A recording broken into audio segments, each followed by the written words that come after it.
sana kwa asante sana.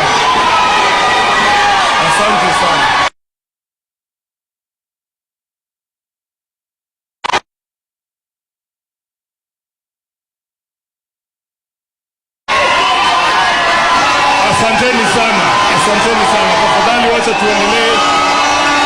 Naomba tuendelee.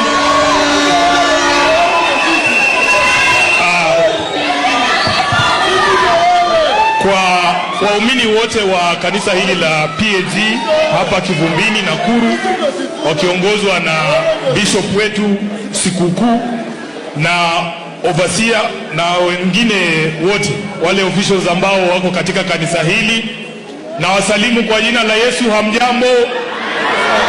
Hamjambo tena? Bwana asifiwe. Munaniona vizuri?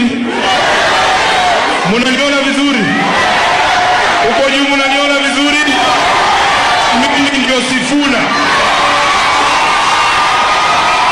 Kwa maombi yenu na kwa mapenzi ya Mwenyezi Mungu, nasimama Nakuru leo tarehe 19 mwezi wa 4 mwaka 2026 nikiwa bado katibu mkuu wa chama cha ODM seneta wa Nairobi, Martin Kiranza wa walio wachache kwenye bunge la Senate. Vile ndugu yangu watu wamewaambia, wanatuchorea, wanatupangia, wanatukujia, lakini Mungu ni nani? Mungu ni nani? Basi na ninyi ambao mmefika, nyinyi ni kina nani? Ati nyinyi ni kina nani? Asanteni sana. Bishop, nataka nikushukuru kwa mahubiri ambayo umetupatia hapa leo, na umetupea changamoto sana. Mimi najua kwamba hawa wanalinda mwananchi, sio baadhi ya wale ambao wana-attack kanisa. Hautasikia neno baya kutoka kwa kinywa chetu kuelekezea kanisa la Mwenyezi Mungu. Jambo ambalo linatuvunja moyo zaidi ni kwamba wale ambao walisimama kwa mgongo ya kanisa wakaingia katika uongozi Kenya hii ndio wanaongoza kutupa tear gas ndani ya makanisa, ndio wanaongoza kuharibia kanisa jina. Sisi hatutatukuta kwa hiyo maneno, Bishop, na tutaitikia mwito ambao umetoa hapa. Sisi sio matajiri, lakini tunajua pia maandiko inakuambia ya kwamba sio kila pesa, sio kila mkono inahitajika kujenga madhabahu ya Mwenyezi Mungu. Bishop, sisi wanalinda mwananchi tumeweka kitu kidogo hapa kwa sababu ya msingi wa kanisa lenu.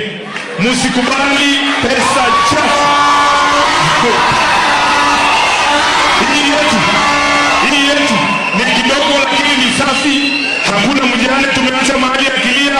Hatujalimia mtu shamba yake. Hii ni ya jasho yetu sisi wenyewe kwa ajili ya kazi ya Mwenyezi Mungu katika kanisa hili. Naomba upokee hii kwa unyenyekevu. Asante sana Bishop, na tutazidi kutembea na nyinyi hata wakati ambapo